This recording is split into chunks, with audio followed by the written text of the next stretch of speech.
नमस्कार, मी राजेश यावलकर. लोकशाही निर्मित लोकलच्या विशेष संवादमध्ये आपलं मनपूर्वक स्वागत. जळगाव जिल्ह्यातील फचपूर नगरपालिकेची निवडणूक सध्या सुरू आहे आणि या नगरपालिकेच्या निवडणुकीमध्ये 3 जण हे बिनविरोध निवडून आले आहेत. आज आपण संवाद साधणार आहोत निलिमा राजेश महाजन. निलिमा राजेश महाजन या सुद्धा बिनविरोध निवडून आल्यात. गृहिणी आहेत, पण मात्र शिक्षक पती आहेत आणि शिक्षक पतीची असलेली साथ आणि नागरिकांचा विश्वास यावर त्या बिनविरोध निवडून आल्या आहेत. त्या कशा बिनविरोध निवडून आल्यात, त्यांचा पुढचा दृष्टिकोन काय आहे, त्यांनी जनतेने त्यांच्यावरती विश्वास का दर्शवला, हे सगळे आपल्याला त्यांच्याकडनं जाणून घ्यायचं आहे. मी आपल्या सर्व दर्शकांच्या वतीने निलिमा महाजन आणि राजेशजी महाजन जे शिक्षक आहेत आणि ज्या गृहिणी आहेत त्यांचं आपलं या ठिकाणी मनापासून मी स्वागत करतो.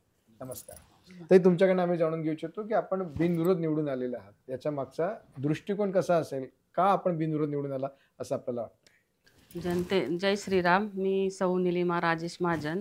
जनतेने मला बिनविरोध म्हणून निवडून दिलेला आहे, कारण माझे पती राजेश महाजन, माझ्या पतीच्या सहयोगाने आम्ही प्रत्येक धार्मिक आणि सामाजिक कार्यक्रमामध्ये आमचा पूर्ण सहभाग असतो. जनतेचे जेही प्रश्न असतात ते आम्ही सॉल्व करण्यामध्ये आमचा दोघांचा सहभाग असतो. राजेशजी, मी तुमच्याकडे जाणून घेईल की बिनविरोध निवडणूक म्हटली की कुठेतरी दडपशाही येते असं म्हटलं जातं. तर तुम्हाला जनतेने विश्वास दर्शवला, ज्या विरोधकांनी विश्वास प्रथमतः दर्शवला, कशामुळे? जसं यांनी सांगितलं की एक सामाजिक, आध्यात्मिक, धार्मिक क्षेत्रापासून सगळ्यांच्या सातत्याने तुम्ही संपर्कात आहात म्हणून तुम्ही निवडून आला. जय श्रीराम. मी राजेश महाजन, पेशाने शिक्षक आहे. जवळजवळ 25 वर्ष माझी अविरत सेवा चालू आहे शिक्षकाची. विद्यार्थ्यांच्या अडीअडचणीमध्ये असलेल्या ज्या काही अडचणी आहेत त्या अडचणी सोडवण्याचा मी नेहमी विद्यार्थ्यांसाठी प्रयत्न करत असतो. गरीब विद्यार्थ्यांना मदत असेल, गरीब लोकांना विविध धार्मिक याच्यामध्ये किंवा वेगवेगळ्या सहाय्यता देत असतो. लोकांच्या अडीअडचणी असतील तर त्या दूर करण्याचा मी नेहमी प्रांजलपणाने कार्य करत असतो. त्याचबरोबर सामाजिक उपक्रम असेल, धार्मिक उपक्रम असेल, यामध्ये माझा नेहमी फुलाच्या पाकळीचा खारीचा वाटा असतो. प्रत्येकाशी बोलणं, प्रत्येकाशी एक आपुलकीने त्याच्याशी एक संबंध ठेवणं, हे माझं सातत्याने गेल्या याच्यापासून माझं चालू आहे. म्हणजे आमचा जो घराणा आहे, आमच्या घराण्याचा जो वारसा आहे किंवा सगळ्यांशी संबंध आमच्या घराण्याचे सगळ्यांशी चांगलेले आहे.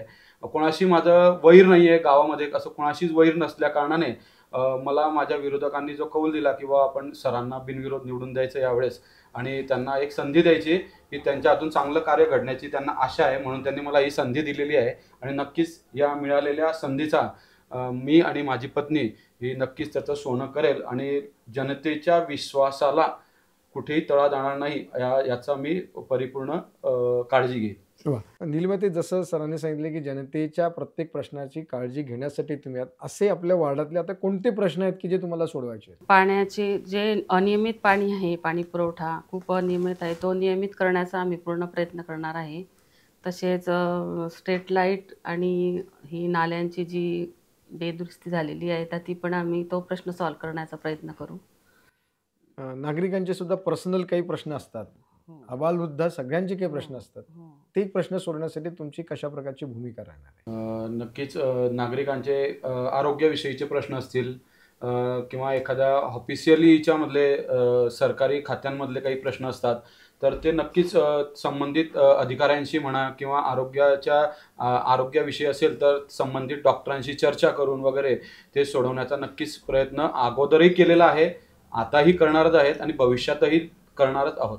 तुम्ही बिनविरोध निवडून आलात, आपली जबाबदारी आता वाढली असं माझं वाटतं. कारण तुम्ही तर निश्चिंत झालात, परंतु तुमच्याबरोबर इतर जे 17-18 उमेदवार उभे आहेत त्यांना निवडून आणण्यासाठी तुमचे प्रयत्न कसे राहतील आणि तुम्हाला विश्वास कसा राहील की ते निवडून येतील? आमच्या रावेर विधानसभा क्षेत्राचे लोकप्रिय आमदार आदरणीय श्री अमोलदादा जावळे यांनी जे विकासाचं व्हिजन आपल्या शहरासाठी बघितलं आहे आणि त्या दृष्टीने आम्ही लोकांसमोर त्या सर्व योजना मांडतोय आणि विश्वास असा आहे की संपूर्ण म्हणजे नगराध्यक्ष आणि 21 नगरसेवक सर्वचे सर्व बहुमताने आम्ही निवडून येऊ अशी आमची पूर्णपणे आम्ही ठाम आहोत. काय संदेश आपण आपल्या सगळ्या फचपूरकरांना देणार? नक्कीच फचपूरकरांना संदेश आहे की भाजप, शिवसेना, महायुतीचे जे सर्व उमेदवार आहेत, नगराध्यक्ष पदाचे उमेदवार आहेत, सर्व दामिनीताई सराफ आणि जे भाजप शिवसेना युतीचे जे नगरसेवक आहेत, नगरसेवक पदाचे जे उमेदवार आहे यांना भरघोस मतांनी आपण निवडून द्यावं आणि फैजपूरच्या विकासाला संधी द्यावी आणि आपल्या प्रभागाचे, आपल्या विधानसभेचे आमदार आदरणीय श्री अमोलदादा जावळे यांचे हात बळकट करावे अशी सर्वांना नम्र विनंती करतो.